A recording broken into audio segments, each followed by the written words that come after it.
अस्सलाम वालेकुम दोस्तों की हाल चाल है। उम्मीद करने सारे दोस्त वीर भरा खैरियत नाल होणगे। याई अज आप एक बड़ा प्यारा इतिहास सुनना। वो इतिहास का तलक गुरु गोबिंद सिंह साहब तो कुछ मुसलमानों के नाल है। तो वो इतिहास ये वे कि जिवें ना याई कि गुरुद्वारा कोई बनया होया तो उहदे विच ना किरपान भेंट करके ते कड़ा प्रशाद जिहड़ा ना वो किरपान दे नाल कट्टिया जांदा। ते वो क्यों चलिया ते कित्थों चलिया सी? वो एक मेरे ख्याल जो एक गुरुद्वारे नहीं, वो सारे गुरुद्वारे जिहड़ा कड़ा प्रशाद वंडिया वो जांदा ना, सारियां दे विच किरपान कट्टिया हाँ जांदा। किरपान विच मतलब कि उहदे लगाई ਉਹ जांदी। ਗੁਰਦੁਆਰਾ ਕਿਰਪਾਨਾਂ ਭੇਂਟ ਕੀਤਾ ਜਾਂਦਾ, हाँ ਮਤਲਬ ਉਹਦਾ ਕੱਟ ਕੇ ਤੇ ਲੋਕਾਂ ਨੂੰ ਦਿੱਤਾ ਜਾਂਦਾ ਕੜਾ ਯਾਨੀ ਕਿ ਚਮਚਿਆਂ ਦੀ ਜਗ੍ਹਾ ਤੇ ਉਹ ਕੜਾ ਚੀਜ਼। ਪ੍ਰਸ਼ਾਦ। ਤੇ ਇਹ ਬੜਾ ਅਜੀਬੋ-ਗਰੀਬ ਇਤਿਹਾਸ ਹੈ। ਬਹੁਤ ਸਾਰੇ ਸਿੱਖਾਂ ਨੂੰ ਵੀ ਨਹੀਂ ਪਤਾ ਹੋਣਾ, ਬਲਕਿ 90% ਸਿੱਖਾਂ ਨੂੰ ਪਤਾ ਹੀ ਨਹੀਂ ਹੋਣਾ ਕਿ ਕਿਰਪਾਨ ਨਾਲ ਕਿਉਂ ਜਿਹੜਾ ਕੜਾ ਪ੍ਰਸ਼ਾਦ ਕੱਟ ਕੇ ਲੋਕਾਂ 'ਚ ਤਕਸੀਮ। जब भी हम किसी गुरुद्वारा साहिब में जाते हैं तो वहाँ का कड़ा प्रसाद हम सब बेहद श्रद्धा और स्वाद से खाते हैं।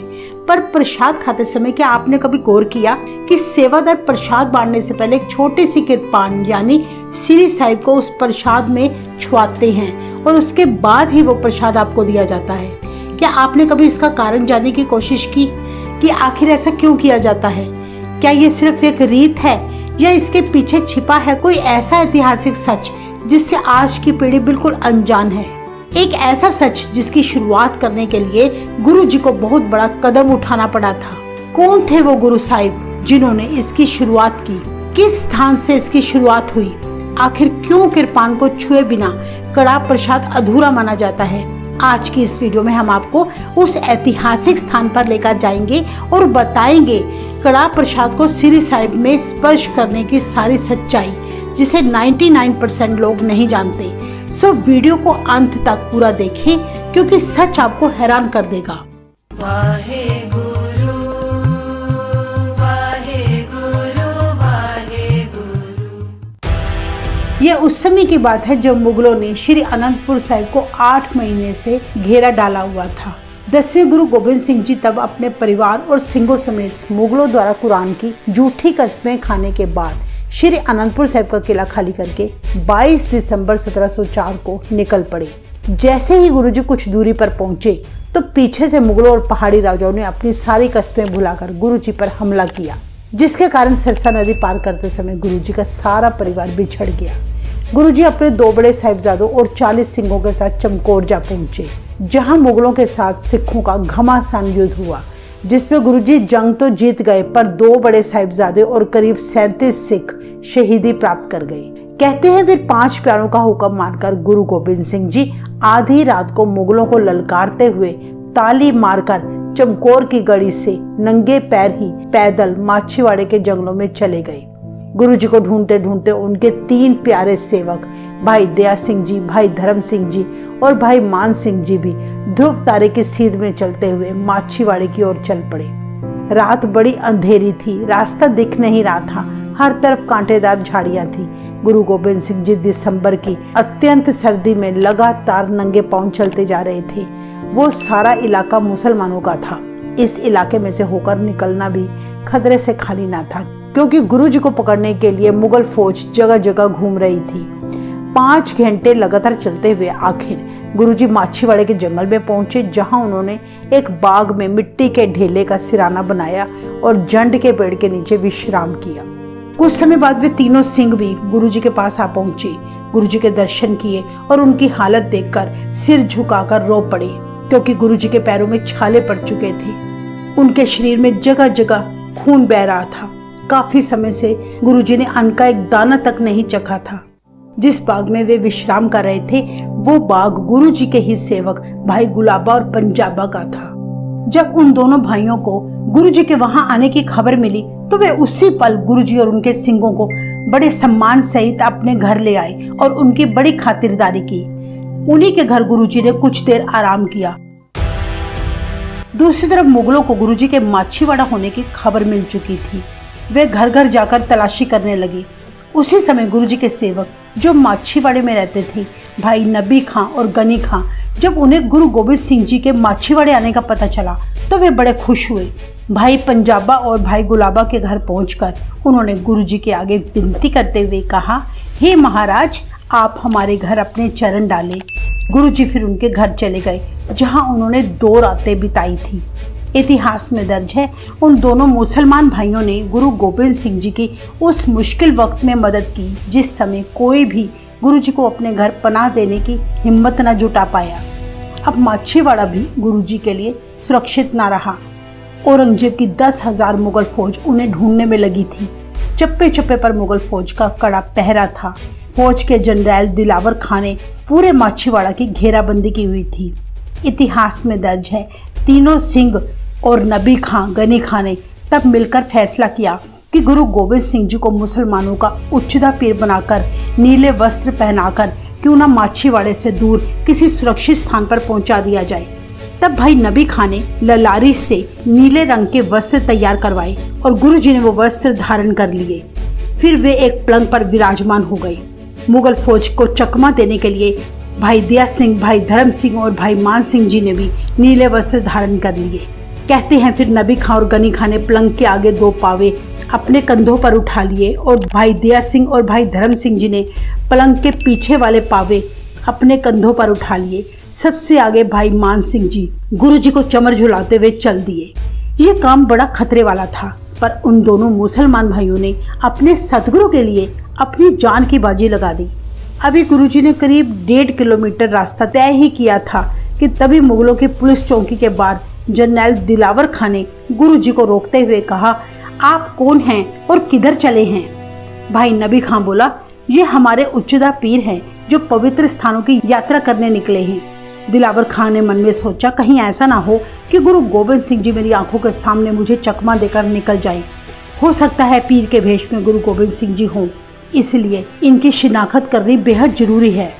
उसी पल दिलावर खां ने गुरुजी और उनके सेवकों को रोकते हुए कहा, तुम्हारे उच्चदा पीर बिना शिनाख्त करवाए आगे नहीं जा सकते। गुरुजी बोले, इस इलाके में हमारे कई मुरीद रहते हैं। पर दिलावर खां बोला, पहले हम काजी को बुलाकर आपकी शिनाख्त करेंगे। सो उसने अपने सिपाहियों को भेजा और नूरपुर से काजी पीर मोहम्मद को अपने पास बुला लिया। काजी ने जब गुरु गोबिंद सिंह जी को मुसलमानों का उच्चदा पीर के रूप में देखा तो वह दंग रह गया, क्योंकि वह गुरु जी को अच्छी तरह से जानता था। पर काजी ने तब दिलावर खां से कहा, ये तो हमारे उच्चदा पीर हैं जो बहुत शक्तियों के मालिक हैं, तुमने इनका रास्ता क्यों रोक रखा है? हम आपको बता दें कि काजी पीर मोहम्मद ने गुरु गोबिंद सिंह जी को बचपन में श्री आनंदपुर साहिब में फारसी की शिक्षा दी थी। कहते हैं काजी की बात सुनकर तब दिलावर खां बोला, अगर ये सचमुच के उच्चदा पीर हैं तो इन्हें हमारे साथ भोजन करना होगा। तभी भाई नबी खां बोला, आज हमारे पीर का पक्का रोजा है, वो आपका भोजन नहीं खा सकते, पर हम सभी खा लेंगे। ऐसी बात सुनकर गुरुजी के पास भाई दया सिंह आए और बोले, महाराज आप तो रोजे के बहाने बच गए, पर अब हमारा क्या होगा? हम ये मुसलमानी भोजन कैसे खाएं?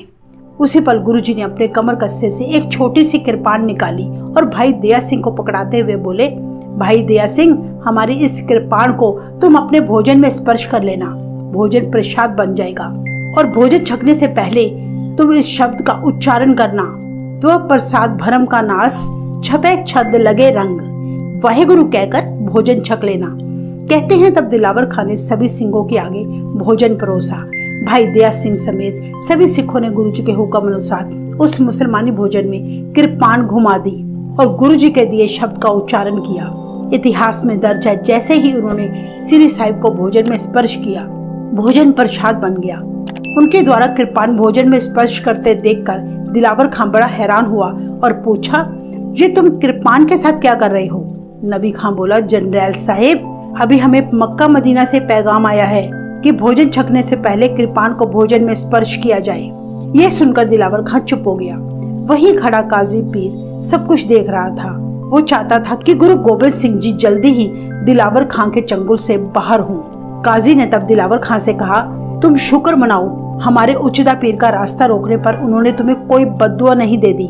तुम्हारा भला इसी में है कि तुम उन्हें जल्दी से जल्दी यहाँ से सम्मान पूर्वक रुखसत करो। काजी की बात सुनकर दिलावर खां बड़ा घबराया।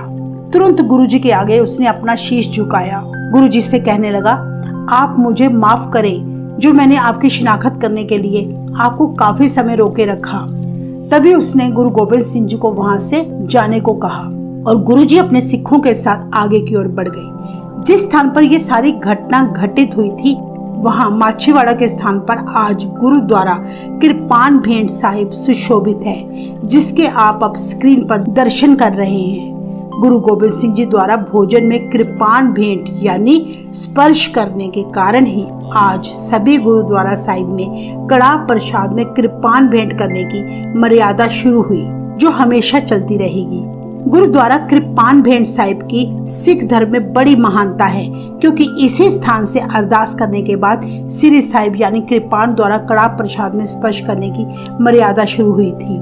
बहुत सी संगतें गुरुद्वारा साहिब तो आती हैं और कड़ा प्रसाद भेंट करती हैं, पर सेवादार द्वारा कड़ा प्रसाद में जब श्री साहिब छुआई जाती है तो इसके पीछे की असली वजह नहीं पता होती, या संगतों ने इस बात पर कभी गौर नहीं किया। जबकि ये कितनी बड़ी बात है, ये मर्यादा खुद गुरु गोबिंद सिंह जी ने शुरू की थी। गुरु गोबिंद सिंह जी अपनी यात्रा के दौरान इसी स्थान पर रुके थे और यहीं पर पहले मुगलों की पुलिस चौकी हुआ करती थी, और इसी स्थान पर गुरुजी अपने सेवकों के साथ उच्चदा पीर बनकर आए थे। स्क्रीन पर आप जो ये कुआं देख रहे हैं, गुरु गोबिंद सिंह जी ने यहाँ 1704 में जब वे आए थे तब निर्मल जल का चश्मा प्रकट किया था, और इस जल को गुरुजी ने सबसे पहले छका था। गुरुजी द्वारा शुरू की गई इस मर्यादा में आज सबसे पहले अरदास की जाती है, फिर शब्द तो प्रसाद भरम का नाश छपे छंद लगे रंग का उच्चारण किया जाता है, फिर श्री साहिब को प्रसाद में स्पर्श किया जाता है।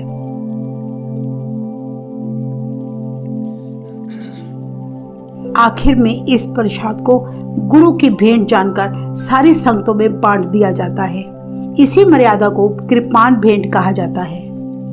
प्रसाद में श्री साहिब को स्पर्श करने का मतलब है कि ये भोजन अब साधारण नहीं रहा, बल्कि प्रसाद बन चुका है। आइए दर्शन करें इस अलौकिक गुरुद्वारा साहिब के।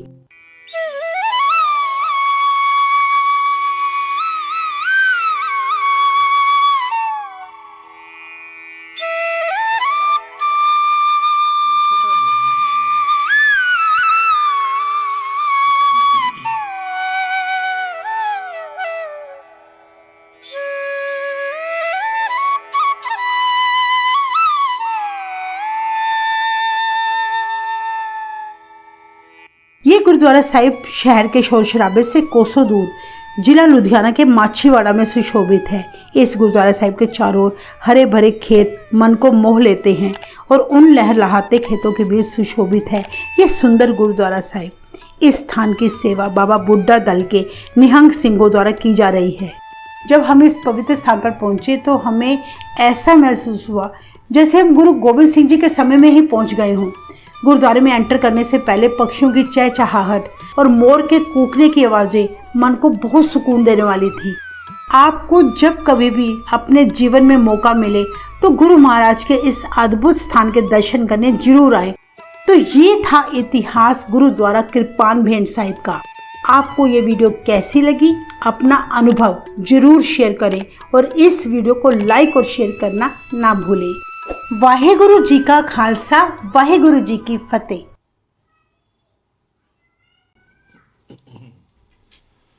ਯਾ ਇਹ ਜਿਹੜਾ ਆਪਾਂ ਇਤਿਹਾਸ ਸੁਣਿਆ ਇਹਦਾ ਤਾਲਕ ਤੇ ਮੁਸਲਮਾਨਾਂ ਦੇ ਨਾਲ ਹੈ, ਬਲਕਿ ਮੁਸਲਮਾਨ ਦੋ ਭਰਾ ਗਨੀ ਖਾਨ ਤੇ ਨਬੀ ਖਾਨ ਹਾਂਜੀ ਉਹਦੇ ਨਾਲ ਹੈ। ਇਹ ਆਪਾਂ ਇੱਕ ਵੀਡੀਓ ਦੇਖੀ ਸੀ ਆਪਣੇ ਚੈਨਲ ਤੇ ਹੀ ਹੈ ਕਿ ਉਹ ਜਿਹੜਾ ਉੱਚ ਦਾ ਪੀਰ ਕਾਫੀ ਲੋਕਾਂ ਨੇ ਪਸੰਦ ਕੀਤੀ ਸੀ ਤੇ ਉਹਦੇ ਵਿੱਚ ਸਾਨੂੰ ਇਹ ਥੋੜਾ ਜਿਹਾ ਇਤਿਹਾਸ ਦਾ ਪਤਾ ਸੀ, ਲੇਕਿਨ ਜਿਹੜੀ ਕਿਰਪਾਨ ਭੇਂਟ ਕਰਦੇ ਨੇ ਇਹਦਾ ਨਹੀਂ ਸੀ ਸਾਨੂੰ ਪਤਾ। ਇਹ ਅਸੀਂ ਪਹਿਲੀ ਵਾਰੀ ਸੁਣਿਆ। ਇਹ ਬਹੁਤ ਸਾਰੇ ਸਿੱਖਾਂ ਨੂੰ ਵੀ ਨਹੀਂ ਪਤਾ ਹੋਣਾ। ਮੇਰਾ ਖਿਆਲ ਹੈ ਕਿ 30-40% ਸਿੱਖਾਂ ਨੂੰ ਵੀ ਇਸ ਚੀਜ਼ ਦਾ ਨਹੀਂ ਪਤਾ ਹੋਣਾ ਜਿਹੜੀ ਆਪਾਂ ਜੇ ਸੁਣੀ ਹੈ ਪਹਿਲੀ ਵਾਰੀ।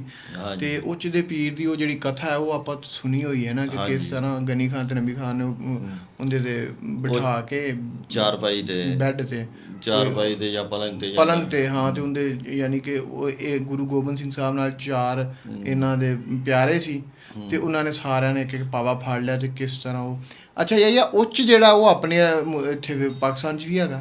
ਹਾਂ ਉੱਚ ਸ਼ਰੀਫ ਸ਼ਹਿਰ ਇੱਥੇ ਵੀ ਹੈਗਾ। ਉੱਚ ਸ਼ਰੀਫ ਸ਼ਹਿਰ ਹੈ ਪੂਰਾ ਸਿੰਧ 'ਚ ਨਾ। ਹਾਂਜੀ ਸਿੰਧ ਦਾ ਤੇ ਉੱਚ ਦਾ ਮੇਲਾ ਲੱਗਦਾ। ਹਾਂਜੀ ਲੱਗਦਾ ਮੇਲਾ। ਉਸ ਤੋਂ ਇਲਾਵਾ ਉਹ ਉੱਥੇ ਦਰਬਾਰ ਵੀ ਹੈ। ਮੇਰੇ ਜ਼ਿਹਨ 'ਚ ਨਹੀਂ ਆ ਰਿਹਾ ਕਿ ਵੀ ਕਿਹਨਾਂ ਦਾ ਦਰਬਾਰ ਹੈ, ਲੇਕਿਨ ਉਹਦੀ ਵਜ੍ਹਾ ਤੋਂ ਉੱਚ ਸ਼ਰੀਫ ਕਿਹਾ ਜਾਂਦਾ। ਉੱਚ ਵੈਸੇ ਸ਼ਹਿਰ ਹੈ। ਹਾਂ, ਉੱਚ ਸ਼ਹਿਰ ਤੇ ਹੈਗਾ ਉੱਚ ਸ਼੍ਰੀ। ਮੈਂ ਇਹ ਕਹਿਣਾ ਕਿ ਕਿਆ ਗੁਰੂ ਗੋਬਿੰਦ ਸਿੰਘ ਸਾਹਿਬ ਉਧਰ ਨੂੰ ਜਾ ਰਹੇ ਸੀ? ਨਹੀਂ, ਮੇਰੇ ਹਿਸਾਬ ਨਾਲ ਇਹ ਦੱਸਿਆ ਜਾ ਰਿਹਾ ਸੀ ਕਿ ਇਹ ਉੱਚ ਤੋਂ ਆ ਰਹੇ ਨੇ।